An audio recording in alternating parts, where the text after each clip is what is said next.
Olá, amigos. Boa noite. Hoje, nossa quarta-feira, dia 14 de abril de 2021, nossa noite de refletirmos sobre a obra Pão Nosso de Emmanuel, através da psicografia de Chico Xavier. Então, nós agradecemos muito a companhia de todos e vamos iniciar, como sempre, com a nossa prece, porque ela se faz necessária sempre, né? Agradecemos aqui Tânia, Jane, que já estão conosco nesse instante, Laura, Ivete, Célia, muito obrigada, Brígida, sejam todos bem-vindos, Cazuco, e que nós tenhamos então uma noite de reflexões que possam possibilitar a todos nós um caminhar mais tranquilo na vida. Vamos à nossa prece então. Pai de bondade, que a sua luz e a sua paz nos envolva, que Jesus, o Mestre amado, esteja junto de nós através dos emissários do bem. E assim, amparados e assistidos, fortalecidos na fé, alimentados na esperança, possamos nós continuar a caminhada que ora estamos empreendendo, com mais lucidez, com mais alegria, com mais compreensão dos acontecimentos em nossas vidas. Abençoa-nos, Pai, abençoa-nos, Mestre, hoje e sempre, que assim seja. Então, meus amigos, Lourdes, Edna, boa noite, sejam bem-vindas todas. E vamos ver aqueles que estão, Sandra, Lena, todos esses, Maria José, todos esses que estão conosco nesse instante, muito obrigada pela companhia, Rosângela, sejam bem-vindos e vamos às reflexões, Girce também chegando e outros amigos também vão chegar e partilhar conosco com toda certeza e a gente agradece a companhia. Como sempre, aqueles muito coraçõezinhos, muitas vibrações positivas no ar, e isso é muito importante, nós já dissemos, não só para nós, mas é que gera em todas as criaturas um estado de alegria, um estado de efusivo. Isso faz com que a gente produza uma energia mais saudável, que vai para essa psicosfera, vai amparar outros corações. Então, obrigada por isso também. Mauro, boa noite, seja bem-vindo. Gente, hoje o nosso capítulo é o de número 91. Até ontem eu falei assim, não sei se é 89 ou 90. Engano, já é o 91. E esse capítulo 91 do livro Pão Nosso, ele tem como título, Isso é Contigo. E está baseado no versículo do Evangelho de Mateus, capítulo 27 e versículo 4. Mas, como nós gostamos de refletir sempre, não queremos pegar um versículo solto, isso nós deixamos para as reflexões de Emmanuel. Nós precisamos sempre de um alicerce um pouquinho mais sólido para os nossos pés, já que não conseguimos ter uma visão tão ampla dos fatos. Mas aqui nós vamos ver neste capítulo 27 do Evangelho de Mateus, que ele está narrando aquele momento, lembram-se quando nós já falamos disso na obra Boa Nova, em que Jesus fora preso após aquela conversa, após aquela ceia com os seus, ele fora preso, fora levado ao palácio de Caifás, e ali ele permanece uma noite inteira para no outro dia, pela manhã, ser encaminhado então ao palácio de Pôncio Pilatos. E é isso que Mateus está narrando aqui também. É este momento da vida do Cristo, um momento importantíssimo, um momento de crise na vida, um momento de decisões. Era este momento que estava sendo vivido. Antes disso, vamos dar uma boa noite ao pessoal que chegou depois, que nós não pudemos cumprimentar.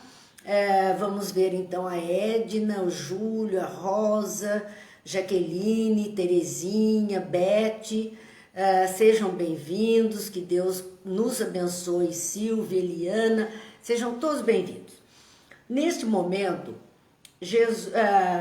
está ocorrendo, Mateus narra, nesse capítulo 27, a partir do versículo 1º, o que vai interessar para a nossa reflexão é o 4º, mas nós então pegamos os 3 primeiros versículos para nos situarmos dentro do momento histórico onde tudo isso foi registrado. a prisão de Jesus no palácio de Caifás. Está ali narrado no versículo 1 do capítulo 27. No versículo 2 diz que na manhã seguinte, o príncipe dos sacerdotes, anciãos do povo, se juntaram em conselho, fizeram um concílio contra Jesus. Já ali eles estavam se juntando em conselho contra Jesus, arquitetando planos para o matarem. É registro bíblico, está aí no Evangelho de Mateus. Que os príncipes dos sacerdotes, mais os anciãos do povo, se juntaram em conselho na manhã seguinte à prisão de Jesus para o matarem, contra Jesus, esse conselho para o matarem. Então, o que fizeram eles a partir deste conselho? Manietaram, registra a Bíblia, significa amarraram as mãos de Jesus, impediram que suas mãos tivessem movimento. Então ele teve as mãos amarradas, como que algemadas hoje elas seriam. Amarraram suas mãos e o levaram até o presidente Pôncio Pilatos. Caifás era tido como governador da Judéia e Pilatos era um cargo daqueles de Roma, que era como um presidente, aquele que presidia todos os fatos naquele encontro, né, ou naquela região, com as pessoas que ali viviam. Portanto, eles o levam até Pôncio Pilatos, para que ele tenha julgamento, seja julgado, e eles, claro, tendenciosos à possibilidade de assassinarem Jesus.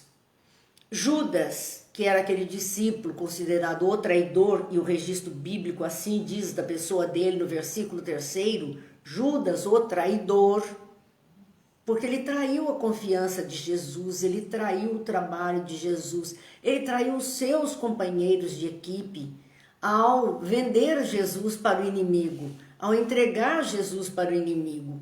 Então, Judas, o traidor, vendo aqueles acontecimentos que já começaram na noite anterior, lá em Boa Nova nós vimos que ele ficou tão desesperado que fugiu daquele local. Então, ele vai ali, vendo que Jesus fora condenado naquele julgamento e arrependido do que ele tinha feito, até porque não se registra a razão do seu feito. Que poderia ser aquela que nós já dissemos, que até acreditamos ser, talvez ele quisesse verdadeiramente que Jesus fizesse uma grande apoteose no julgamento, um milagre, uma coisa fantástica, e assim ele convenceria todas as pessoas. Talvez ele não tenha feito isso por uma maldade, talvez fosse até uma inocência dele na ânsia de projetar a pessoa de Jesus para o lugar que ele achava que devia ser. Não sabemos, porque não existe o relato sobre as causas que moveram Judas a essa atitude. Na Bíblia não tem as causas. Coloca-o apenas no papel de um traidor e que neste momento, vendo a condenação do mestre, ele arrependido, porque foi a causa disso, e ele então vai até os príncipes dos sacerdotes, que eram os responsáveis por essa prisão, e leva aquela bolsa contendo as 30 moedas de prata, porque ele recebeu, para entregar Jesus, ele recebeu essa gratificação, que eram 30 moedas de prata. E ele, vendo tudo aquilo, ele vai lá para devolver as moedas de prata e, quem sabe, livrar assim Jesus de algo que ele não merecia passar. E aí que entramos então no versículo 4 do capítulo 27, que é o que Emmanuel vai refletir. Quando ele diz àqueles príncipes dos sacerdotes, pequei, traindo o sangue inocente. Aqui nós vamos ver a palavra pecare, de pecado, e ele dizendo pequei. Pecare significava errar o alvo, não ter o foco desejado, sair fora do foco. Por isso que a gente pode mesmo entender que ele tinha uma intenção, mas o seu ato desencadeou outros fatos, que não aqueles que ele intencionava ter como resultado. E aí ele diz, pequei. Quer dizer, errei o alvo, errei o foco.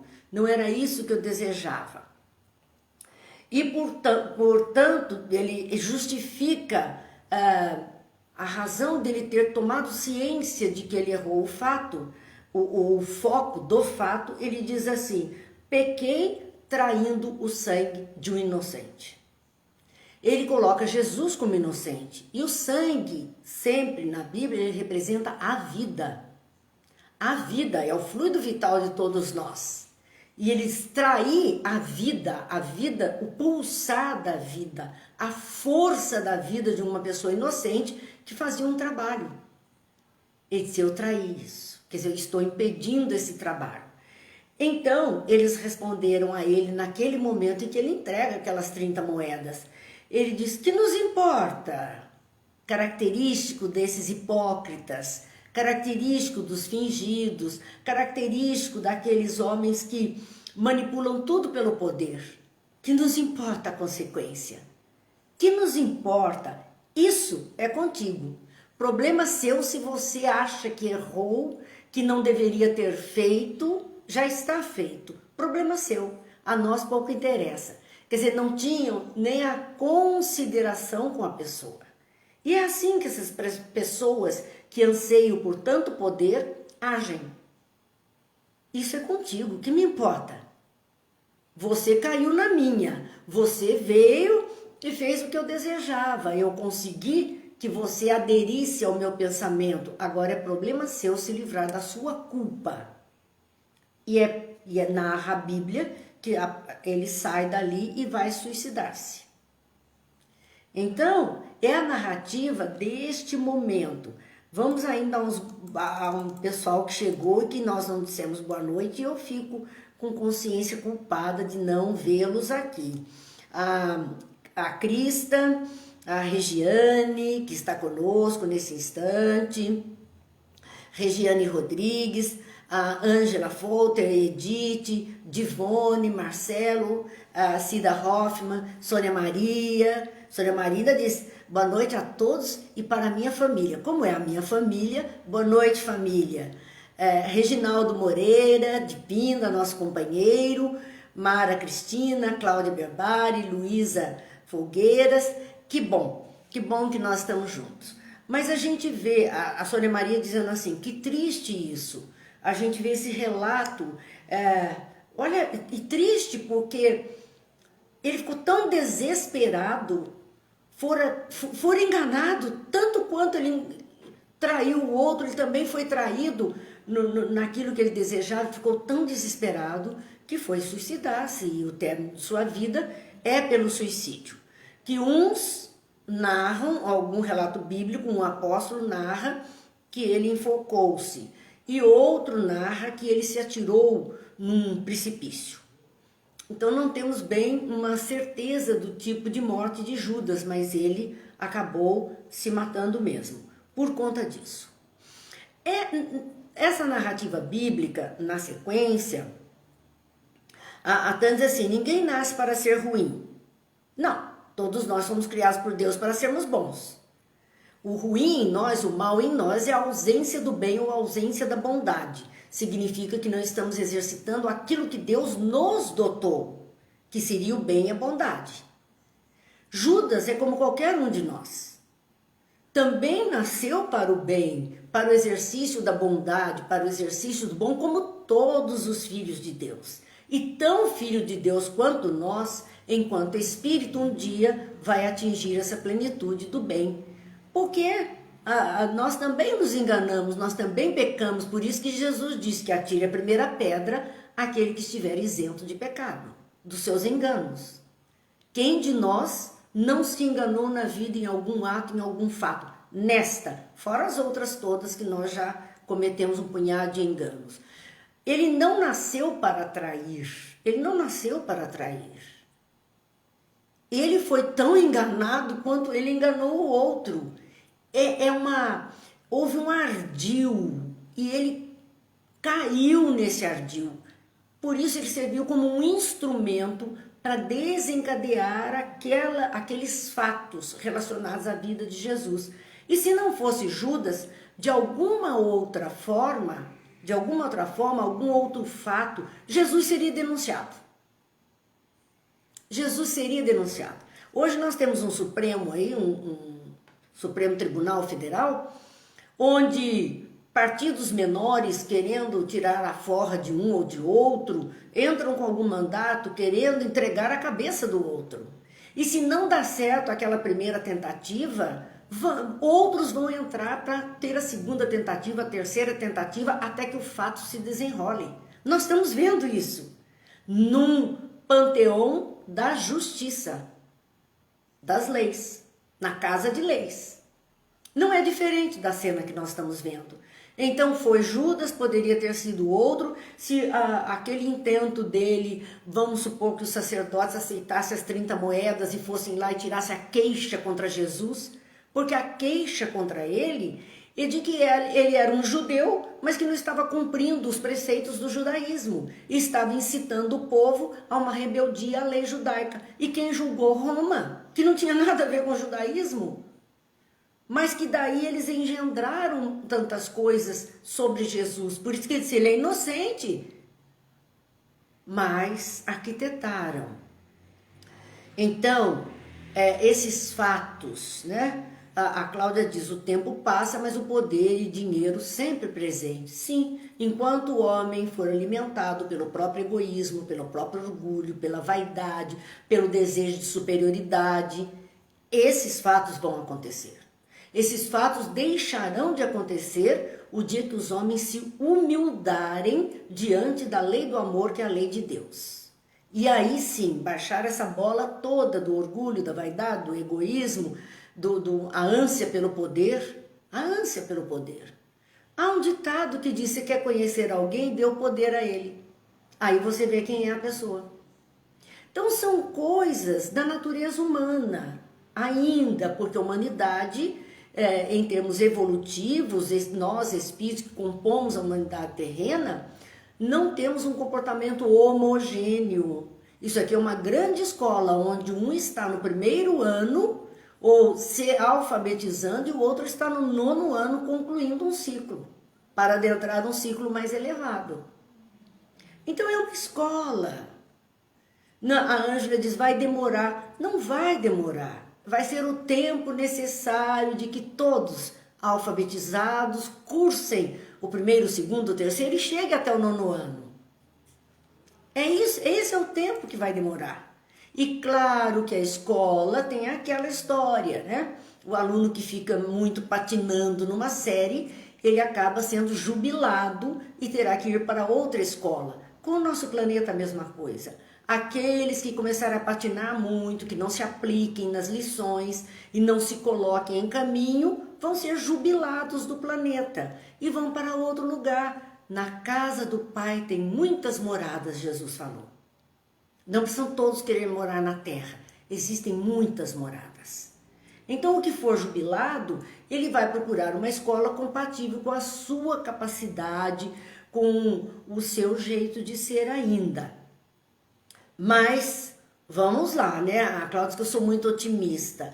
Graças a Deus, Cláudia. E eu acho que a fé é algo que nos faz otimistas. Não ilusórios quanto a projeção do bem, não é isso. Não criaturas sem capacidade de raciocinar, não é isto. Porque dá a impressão que quem é otimista nos dias atuais é bobo, é desligado dos acontecimentos. Muito pelo contrário. É o que a gente sabe. Porque Jesus garantiu isso. Porque os amigos espirituais constantemente têm nos falado. E porque Deus nos criou para o bem. Então é a certeza disso que nos dá otimismo. É essa certeza e não a ignorância dos fatos que acontecem em nosso derredor. Esses fatos são consequências do nível de maturidade em que estamos. Mas não serão mais consequências do dia que nós mudarmos esse nível. E isso está só na nossa dedicação, no nosso trabalho, na nossa luta por nós mesmos. Porque melhorando a nós mesmos, melhoramos o mundo em que vivemos. Imagine todas as criaturas sendo dispostas a melhorar. Claro que tudo em redor dela melhora também. Gente, nós somos espíritos criados para a eternidade. O que significa um século, 1000 anos? São 2000 anos desses fatos que nós estamos aqui hoje relembrando, e eles são vivos na retina espiritual da humanidade terrena. Nós sabemos disso. Então nós temos que ter essa confiança. Jesus sabia disso. Senão ele não teria vindo, se isso aqui não fosse para melhorar. Vamos então continuar, porque é importante a gente lembrar esse trajeto, né? Ele entrega aquelas 30 moedas e é tão interessante que também para os príncipes dos sacerdotes, tanto quanto para os anciãos do povo que compunham aquele conselho que estava na primeira instância, julgou Jesus, o levou a Caifás, que seria uma segunda instância, e Caifás manda para a terceira instância, que é Pôncio Pilatos. Ele foi sendo condenado nas instâncias e acabou nas mãos de Pôncio Pilatos. Que vai lavar as mãos, lembram-se? E vai entregar ao povo. O povo é soberano. O povo, o Supremo é o povo. Então, está aqui toda essa trajetória feita por Jesus para que a gente analise, para que a gente pense, para que a gente veja.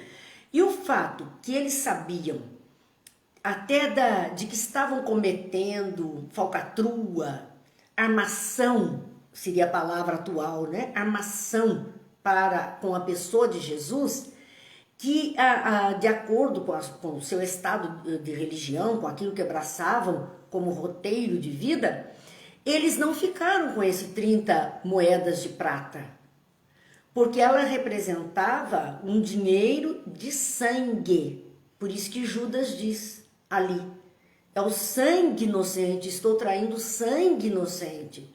Elas representavam o dinheiro da vida de um homem, a força de vida de um homem. E isso para eles era sujo, era dinheiro manchado de sangue. Então, o que eles fazem? O templo não quer aquele dinheiro. Eles não podem colocar para dentro do templo, nos cofres, um dinheiro manchado de sangue. Eles vão e compram um terreno que estava à venda, para que nesse terreno, na periferia, fossem enterrados todos os forasteiros que viessem a falecer ali em Jerusalém. Esse terreno chama-se, até hoje, o Campo do Sangue. Porque é um campo que foi comprado com dinheiro do sangue de Jesus, para que ali estivessem os forasteiros. Ficou assim conhecido, né? Ficou assim conhecido. Bem, mas voltando então ao nosso versículo, né? Vamos ver o que o Recieri está dizendo. Cai no caso de que os príncipes sacerdotes não podiam condenar Jesus à morte por ser pecado para os judeus. Sim, era um judeu condenando outro judeu. Daí mandaram para as demais instâncias, porque para os romanos condenar à morte era válido. Claro, era a prática de Roma. Então eles lavam as mãos em todos os aspectos, né? Vai jogando para o outro, vai jogando para o outro, vai tirando o corpo fora, alegando alguma, eu não posso, eu estou impedido de... Às vezes a gente vê, né? Um juiz não pode julgar tal coisa porque ele é parente do réu, porque ele conhece, ele se declara impedido. É assim que eles fizeram com Jesus. Veja que a lei, a mecânica da lei, continua até hoje. É exatamente isso que chega para nós. Mas a reflexão de hoje é em cima desse quarto versículo, desse momento em que Judas diz a ele, eu pequei traindo o sangue de um inocente. Eu pequei. E eles então respondem, que nos importa? Isso é contigo, problema seu. É você que vai carregar a culpa, o arrependimento, é você que vai carregar esse fardo. Isso é um problema seu. O que também significa dizer para nós que todos os nossos atos, sejam atos enganados, né, dos pecados, ou atos nobres que nós possamos fazer, todos esses atos, uma outra pessoa, né, uma segunda pessoa, uma terceira pessoa, eles não podem fazer nada com os nossos atos. Quem responde pelos nossos atos somos nós. Por isso que ele diz, isso que nos importa, quer dizer, que importância tem os seus atos, as suas decisões para nós. Esse é um problema seu, onde você está usando a sua inteligência, usando os seus sentimentos, o seu livre-arbítrio. Então, o problema é nosso mesmo, por todos os nossos atos. É bom que a gente veja isso. Isso é conosco. Cada ato nosso é responsabilidade nossa. Porque estamos usando aí, como dissemos, o nosso raciocínio, nossa inteligência, nossos sentimentos, nossa vontade e nosso livre-arbítrio. Então somos nós que estamos fazendo escolhas e praticando os atos da face da terra. Ninguém vai responder pelo ato do outro. Cada um vai responder pelos próprios atos. Então, isso é contigo. E os nossos atos importam, têm significância apenas para nós. Claro que atos que sejam praticados contra outras pessoas, as consequências desses atos, nós vamos estar comprometidos com essas outras pessoas. O resultado das nossas atitudes no meio social, seja um núcleo de amigos, familiares, núcleo de trabalho, população mundial, que nós somos um elemento dessa população, qualquer atitude nossa, ela se reflete nos outros e a consequência desse reflexo fica por nossa conta acertarmos depois e registrarmos o que for possível. Vamos então continuar com a questão que Emmanuel levanta, a análise que ele faz dessa fala, que é o título da página. Isso é contigo, quer dizer, isso importa a você. É você quem responde. A palavra da maldade humana é sempre cruel para quantos lhe ouvem as criminosas insinuações. Então, Emmanuel está nos alertando que há um canto da sereia, há insinuações, faça assim, faça isso, faça aquilo, desta forma, daquela forma. As pessoas maldosas estão aí, né? Soprando em nossos ouvidos alguns descaminhos. Mas a palavra dessas pessoas, a palavra da maldade humana, ela é cruel para quantos lhes dão ouvidos. O preço é alto. Dar ouvidos a criminosas insinuações e entrarmos nesta jogada, isto traz para nós, a crueldade se volta para nós. Por que crueldade? Porque nunca vai sair da nossa consciência. Porque aquilo vai martirizar a alma por muito tempo. Judas, diz Emmanuel, ele demonstra a irresponsabilidade. Quer dizer, ele não pensou, ele não foi responsável no seu ato, ele foi leviano no seu ato, foi infantil, fosse o que fosse que a gente quisesse chamar.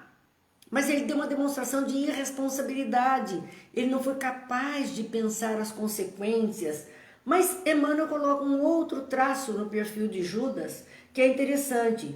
Ele diz, demonstra a irresponsabilidade e a perversidade de quantos cooperam na execução de grandes delitos. Então, a irresponsabilidade na atitude, e depois a gente vê o que dá, e depois só que a gente presta atenção no que aconteceu.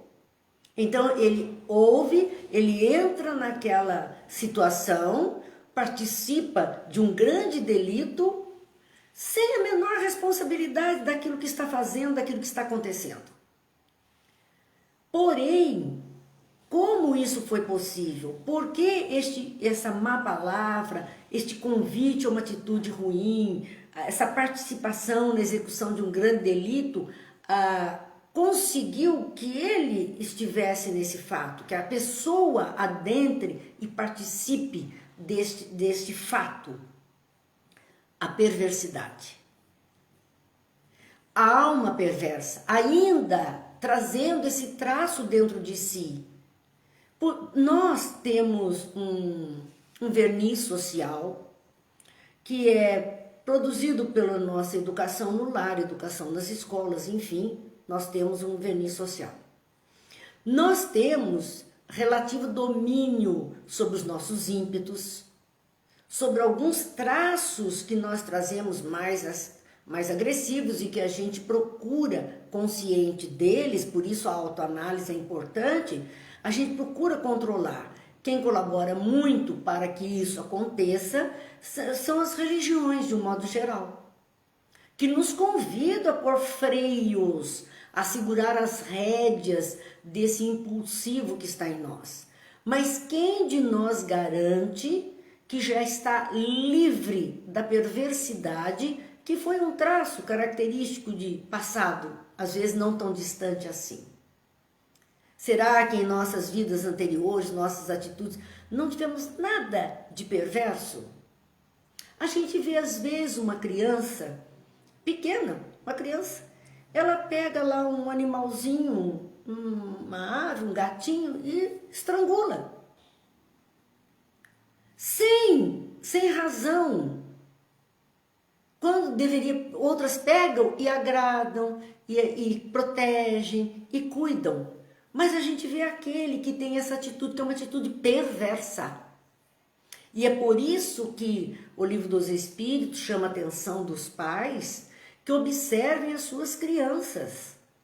E percebendo esses traços mais difíceis nas crianças, procurem lapidar, procurem controlar, porque ela está aqui para esse processo de educação.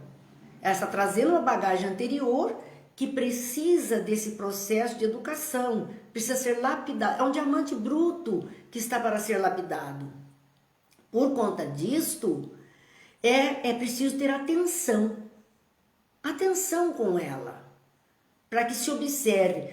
Eu tenho falado desse período que estamos vivendo, reclusos em nossos lares, né?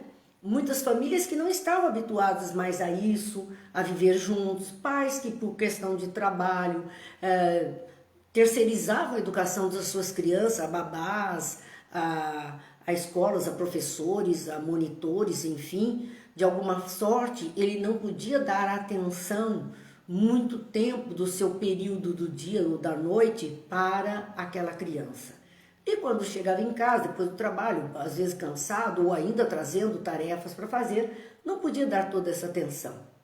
Agora, nesse período em que fomos obrigados a permanecer mais junto dos nossos, dentro das nossas quatro paredes, muitos pais começaram a interagir mais com seus filhos.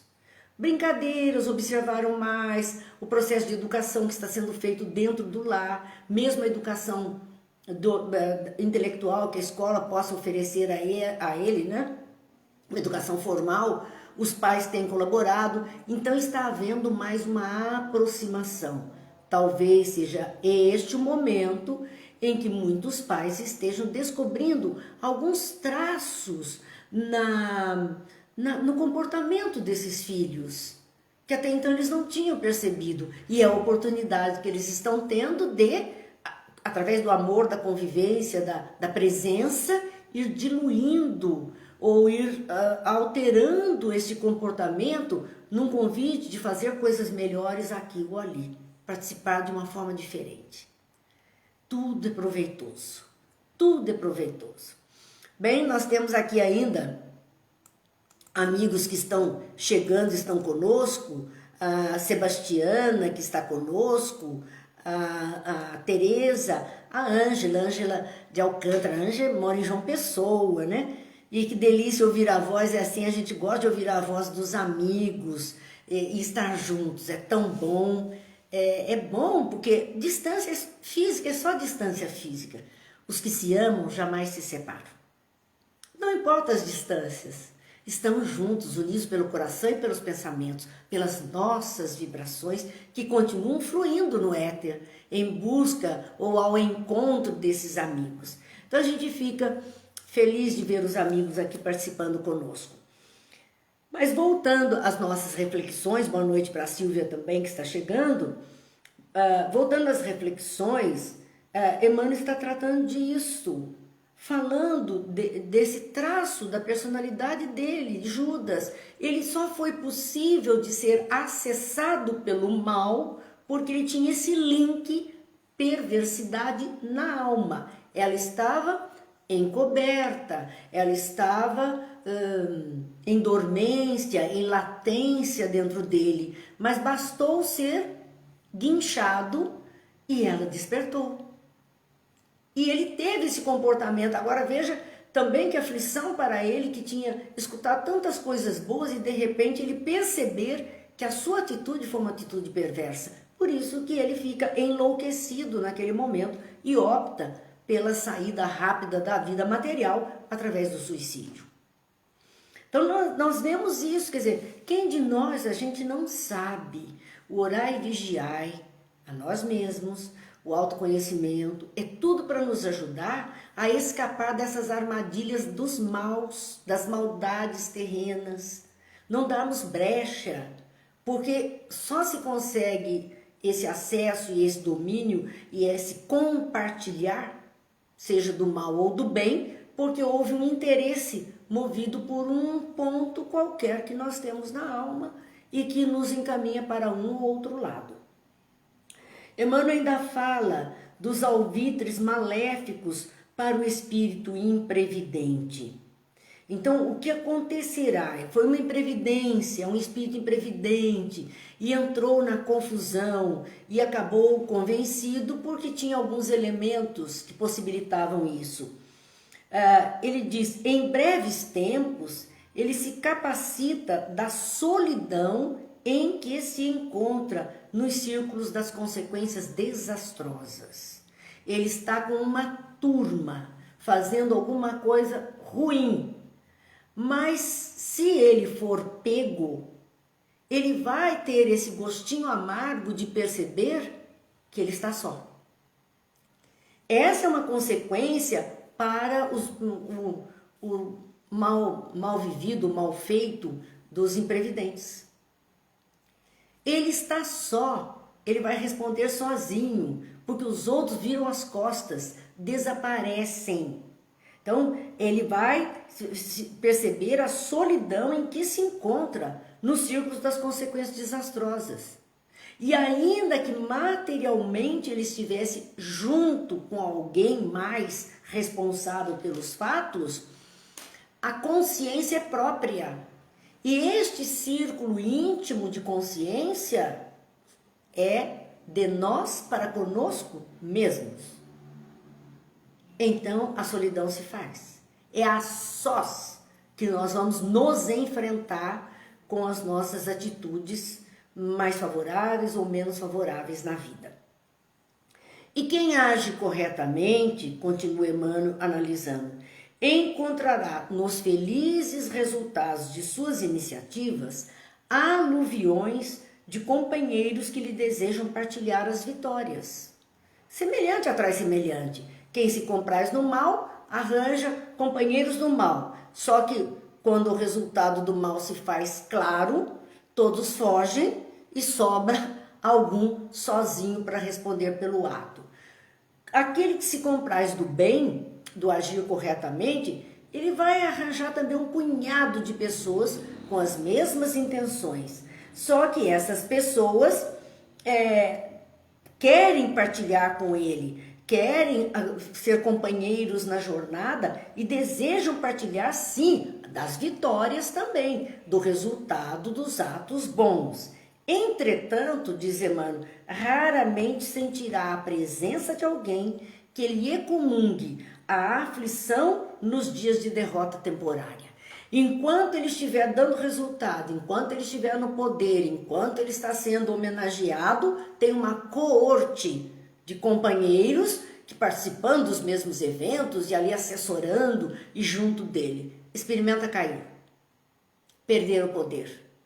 Um dia de revés na vida, um dia de aflição para ele, numa derrota que ele sofre, ele fica só.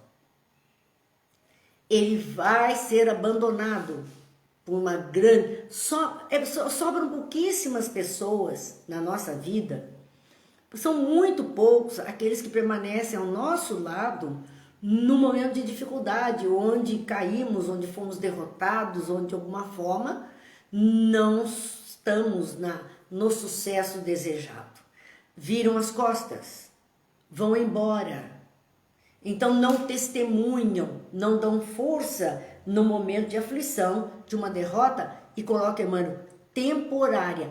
Então, quando estamos fazendo o bem, que junta aquele punhado, quer fazer também, tudo bem, segue tudo junto, uma beleza, todo mundo colhendo os louros da vitória. Se há uma derrota, se afastam. Mas essa derrota é temporária, porque aquela pessoa já é propensa ao bem e ela vai continuar a sua trajetória de vida. Mas ela vai amargar esse virar as costas, abandonar. Ela vai amargar isso. Natural da nossa vida, da nossa vida. O que a gente observa é assim, na maioria das pessoas, tá tudo bom, tá ótimo, estamos juntos enquanto tá tudo bem. Seja para fazer o mal, seja para fazer o bem. A hora que um ou outro não deu certo, você está sozinha, por sua conta. Que tenho eu com isso? Problema seu. Que importa? Isso é contigo. Agora saia da dificuldade você. Essa realidade, continua Emmanuel a refletir, induz a criatura a precaução mais insistente. A uma precaução mais insistente.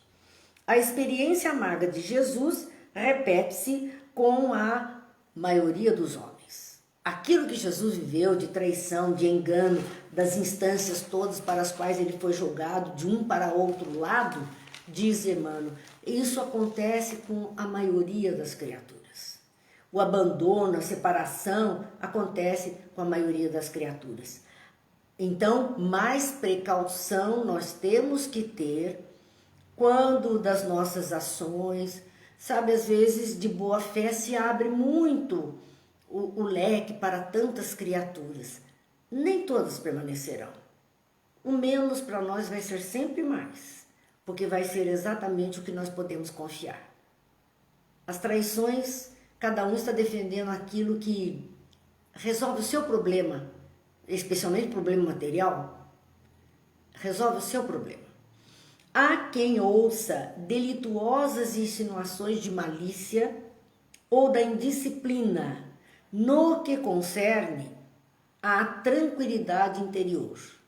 Então a pessoa deseja essa tranquilidade interior e ela ouve tantas inverdades, tantas insinuações, tanta da malícia ou delituosas, né, insinuações delituosas contra essa sua tranquilidade interior. Em relação, no que diga respeito às questões de família, é a mesma coisa. Você quer a tranquilidade interior e, no entanto, há aqueles que não te permitem essa tranquilidade, essa paz interior que você gostaria de ter. A família, todos querem viver bem, no entanto, surgem os conflitos dentro da família, as questões de família, com insinuações maldosas de um para com o outro, e é o trabalho comum. Na nossa lida do dia a dia, no nosso ambiente de trabalho, quantas vezes acontece isso? Né? De pessoas maldosas, que dão ouvidos, né? Dão ouvidos a insinuações a respeito da nossa pessoa, e isso causa um conflito no ambiente, uma separação de amizades. Nós vemos isso acontecer muito frequentemente em nossas vidas. Por vezes, o homem respira em paz, desenvolvendo as tarefas que lhe são necessárias.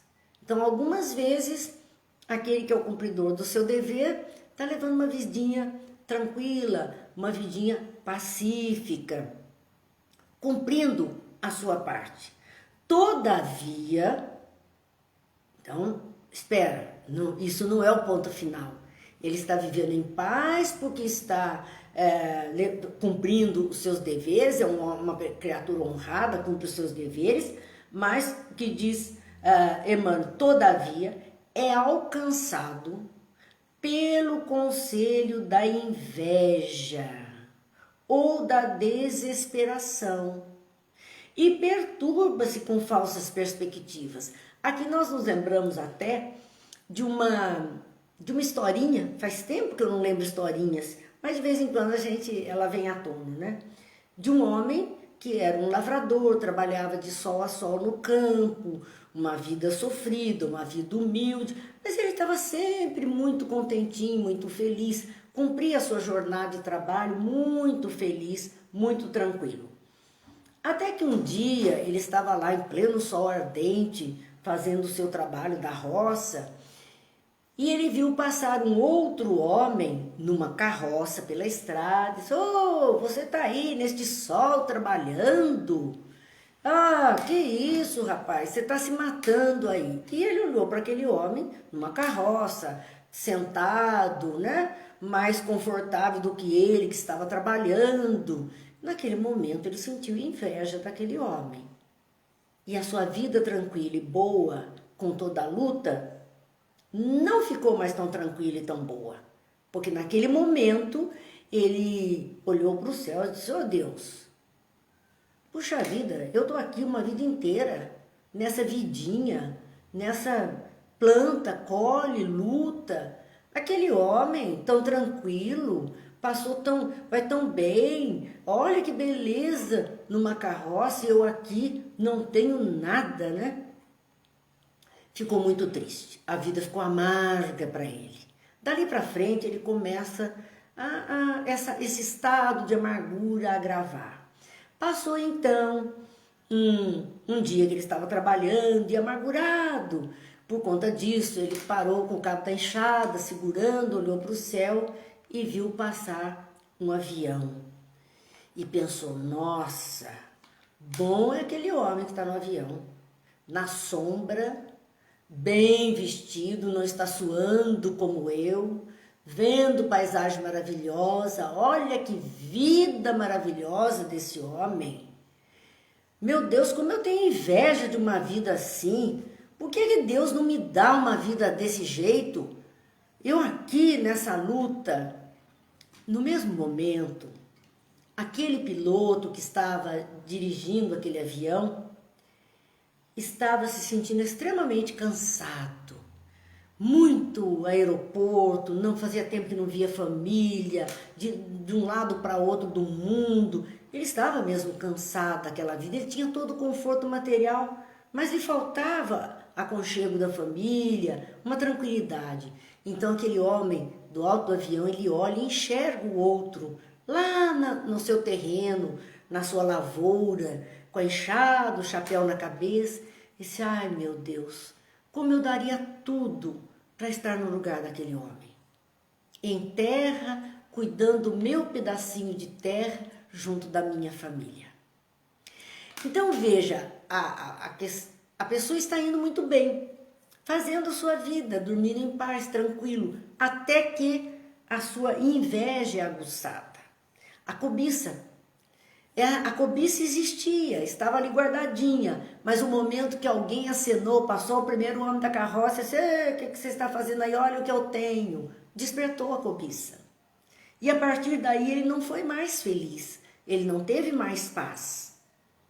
Então existe o conselho da inveja, né? Ele vem alcançado pelo conselho da inveja ou da desesperação. Porque ele se sentiu desesperado, ele disse: nunca que eu vou sair desse estado de vida. Para que viver assim? Olha o estado que ele vai entrando no estado depressivo, no desespero, na angústia, na aflição, porque ele não vê uma perspectiva de chegar ao ponto daquele outro. E ele penetrando inadvertidamente em labirintos obscuros e ingratos. Deixou de ser grato a Deus, ele não via mais o azul do céu, ele não via mais a lavoura, a semente germinando. Ele deixou de agradecer os grãos que ele colhia, Deixou.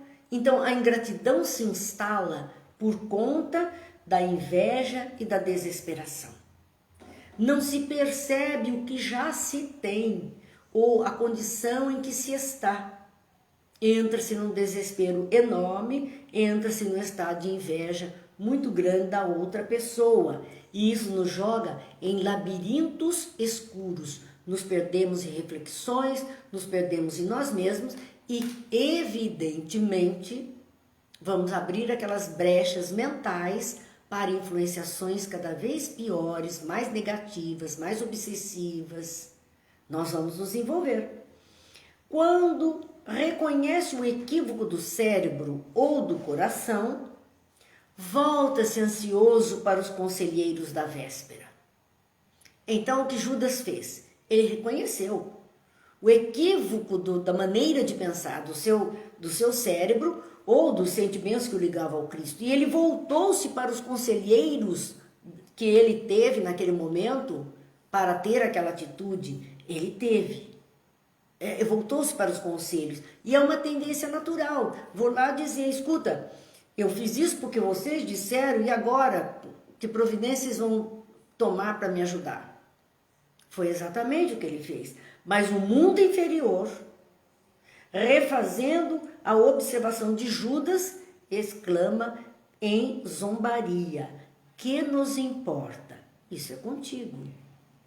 Então, mesmo esses inferiores, vamos dizer que o homem da carroça passasse novamente e visse aquele homem agora com uma horta mal cuidada, uma lavoura mal cuidada, e ele dissesse assim, foi porque você me atiçou para querer outras coisas. E o outro ia dizer, o que importa? Eu estou aqui na minha carroça e vou seguir a minha estrada. Problema seu, resolva.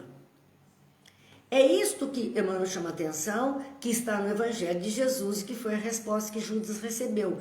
Então, qual é a moral de tudo isso? É que a gente tome cuidado com quem é que nós estamos nos associando, a quem estamos nos ligando, a que proposta de vida estamos assinando como um compartilhamento com outras criaturas.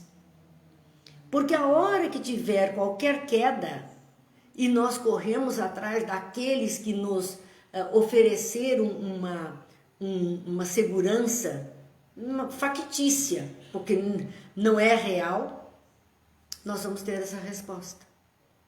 Exatamente essa. E o que é que eu tenho com isso? Problema seu. Resolva. Que nos importa? Isso nem me interessa. Isso é com você. Resolva.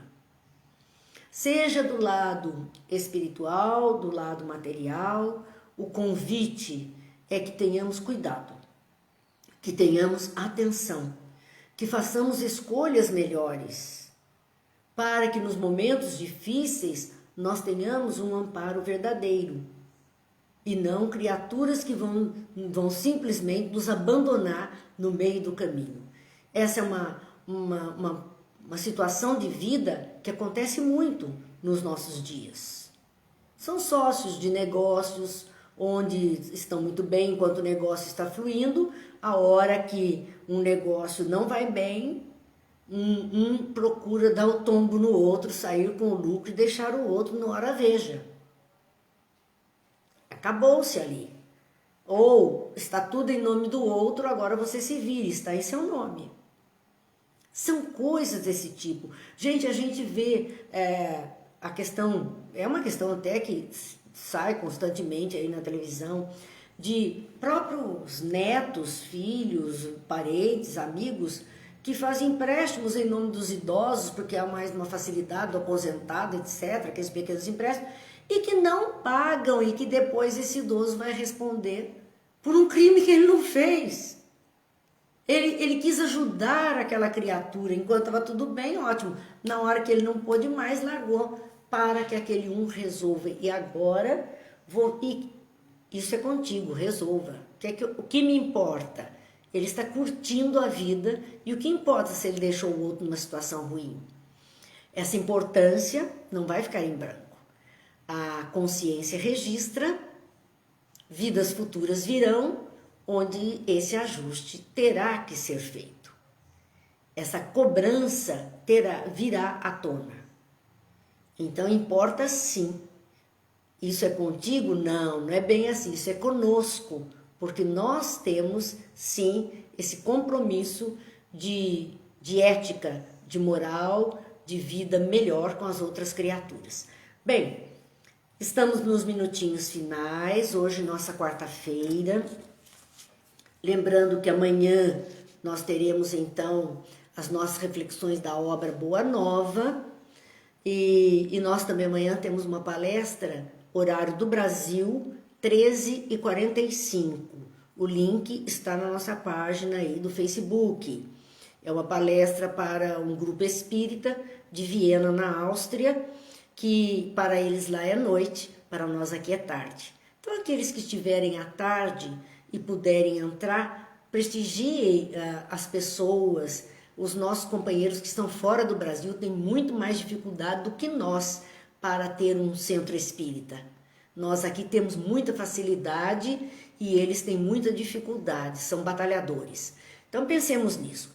Mas à noite, se Deus quiser, estaremos aqui completando então os nossos estudos.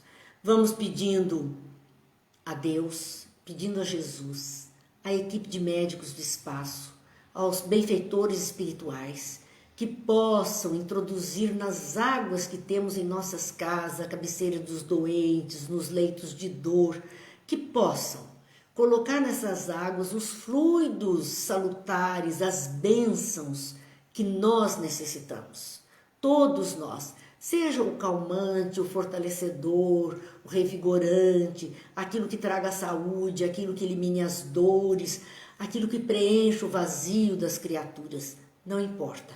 Que eles possam ajudar através desses fluidos salutares a todas as criaturas que necessitam. E vamos fazer a prece de hoje, que é a prece do Dr. Bezerra de Menezes, onde nos diz assim: nós te rogamos, Pai de infinita bondade e justiça, as graças de Jesus Cristo, através de Bezerra de Menezes e suas legiões de companheiros, que eles nos assistam, Senhor, consolando os aflitos, curando os que se tornem merecedores, confortando aqueles que tiverem suas provas e expiações a passar, esclarecendo os que desejarem conhecer e assistindo a todos quantos apelem para o teu infinito amor. Jesus, divino portador da graça e da verdade, estende tuas mãos dadivosas em socorro daqueles que te reconhecem, o despenseiro fiel e prudente. Faze-o divino modelo, através de tuas legiões consoladoras, de teus santos espíritos, a fim de que a fé se eleve, a esperança aumente, a bondade se expanda e o amor triunfe sobre todas as coisas. Bezerra de Menezes, apóstolo do bem e da paz, amigo dos humildes e dos enfermos, movimenta as tuas falanges amigas em benefício daqueles que sofrem, sejam males físicos ou espirituais. Santos Espíritos dignos obreiros do Senhor, derramai as graças e as curas sobre a humanidade sofredora, a fim de que as criaturas se tornem amigas da paz e do conhecimento, da harmonia e do perdão, semeando pelo mundo os divinos exemplos de Jesus Cristo. Que Deus nos abençoe, que Jesus nos ilumine, que a paz se faça sobre a terra, que a luz adentre todos os lares, que a saúde se restabeleça às criaturas adoentadas. Até amanhã, muita paz, fiquem com Deus.